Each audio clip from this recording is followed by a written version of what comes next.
Hi Pisces, welcome to your October 2019 Astro Update. It's Rena here.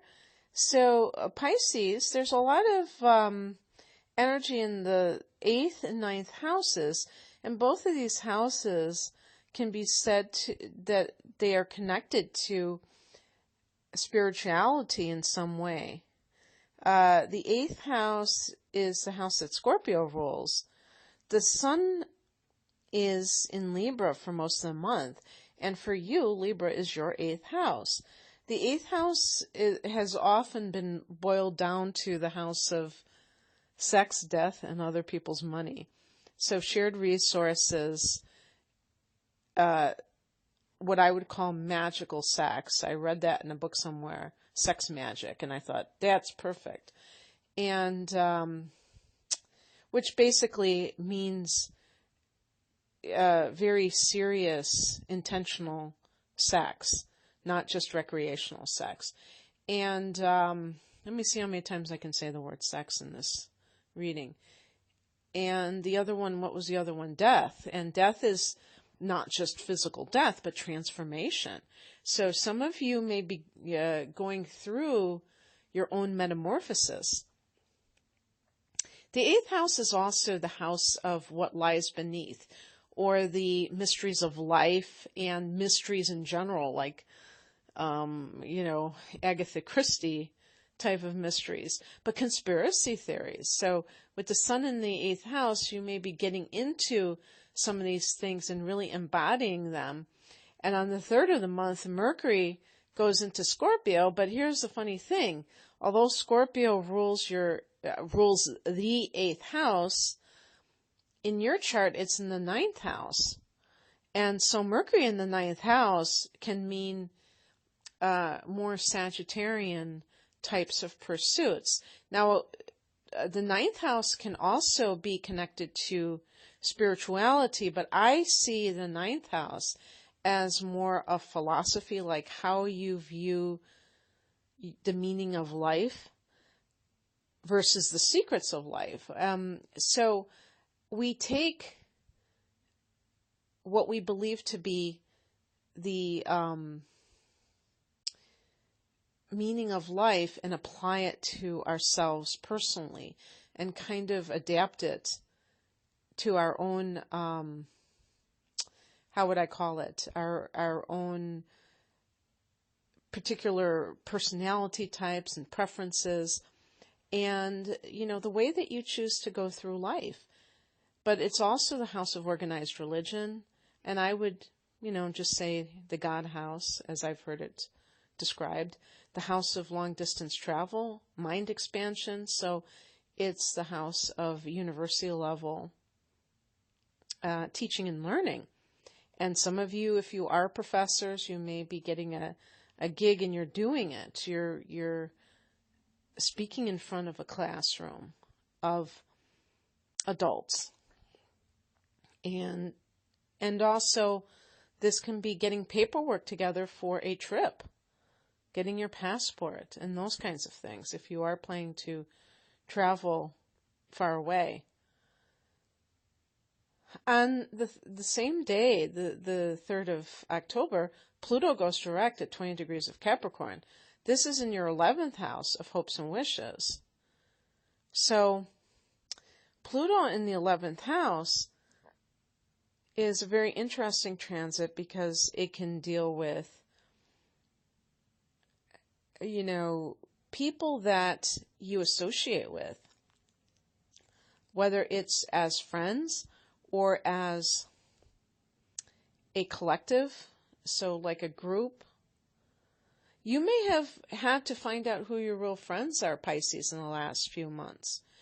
And sometimes it can be quite a slap in the face if you find out that you have been used for your generous nature or your kindly nature.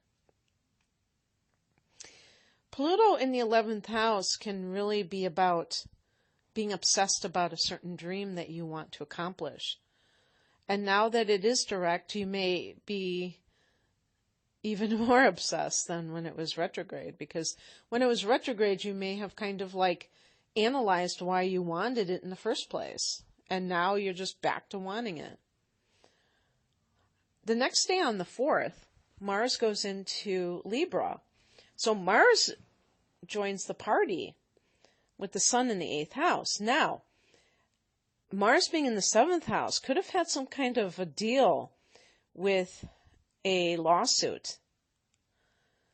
Or even like conflict with a spouse. And in the 8th house, it could be, maybe you're fighting with a partner about sex. And now you're having this magical sex. Because Mars can be the sex drive, and in the 8th house, when it meets up with this house of sex, it's like hubba hubba. Mars in the 8th house can be about being something of a zealot when it comes to conspiracy theories. And because Pluto's in the 11th house, you may belong to a secret society yourself. And I don't mean like, a Freemason or something like that. It might not be like a secret society, but it could be a political organization that is like an activist type of a thing where you are kind of on the down low in terms of organizing because you don't want to get infiltrated.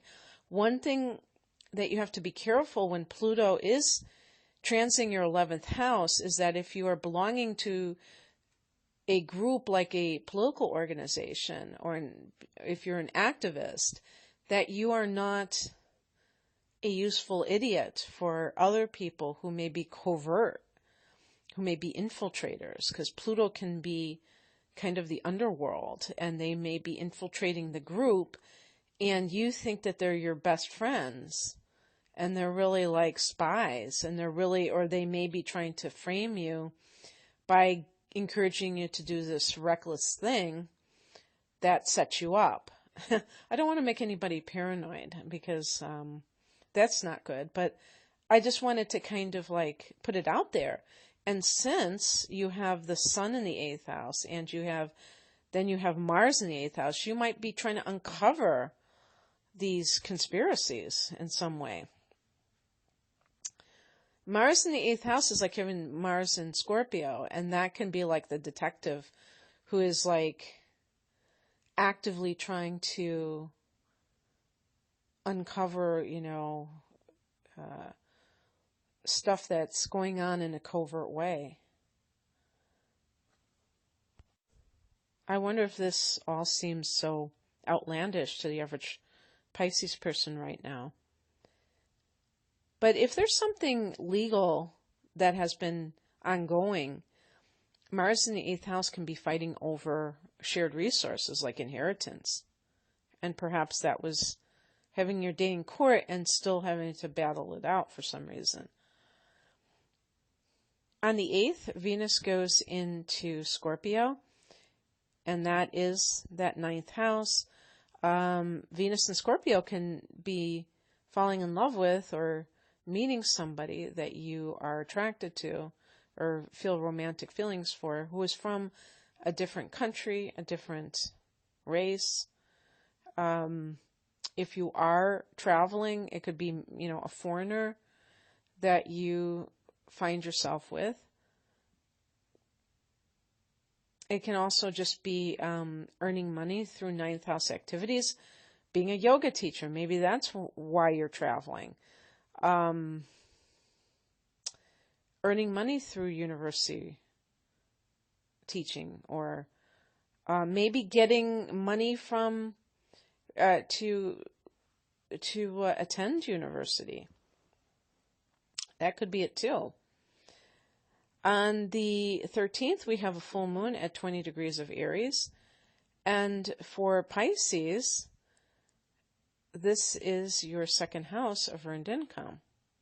So full moons can bring things to a head, to that crisis point.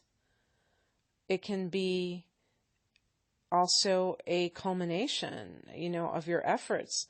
Maybe you're getting a raise at this time. Maybe you are retiring and you're getting your golden parachute or whatever they call it where you work. It could be like if there's some kind of a legal situation with money that you're able to finally leave your job, and so therefore end one source of income from the money that you earn, but maybe you're going to be getting other types, like a pension or something like that. And perhaps there was some kind of a fight to be able to get your hands on it at this point. Maybe they had some kind of restrictions that you were trying to challenge in court or something along those lines. You might get a raise. On the 23rd, the sun goes into Scorpio in that 9th house, and this could involve like a career that is connected to the 9th house. Professor, yoga teacher, travel agent, anything along those lines. This makes you feeling more optimistic because the sun is in the house of Jupiter. And so, Jupiter is also called Jove, and the word jovial is kind of like this happy-go-lucky quality that you may be having. On the 27th or 28th of October, depending on where you live in the world, there will be a new moon at 4 degrees of Scorpio in your 9th house. And this is, new beginnings in long-distance travel and university teaching and learning, publishing, all the stuff I mentioned before. Perhaps you have worked out in your mind a new philosophy for yourself, and that it has a great importance in your life because you are changing your life. Now remember, I said you have some of these planets in the 8th house. So the 8th house is about transformation. And the 9th house can give you that roadmap of how to do it. If you have changed some of your beliefs, then you also have to live them out through your actions. This is really, I think, a good new moon for you because it can open up your world a lot more. Since Jupiter rules the 9th house, the theme is expansion, like mental expansion, physical expansion through covering a lot of territory, traveling far away is covering a lot of territory. And, traveling far away, getting away from your local surroundings gives you a new perspective.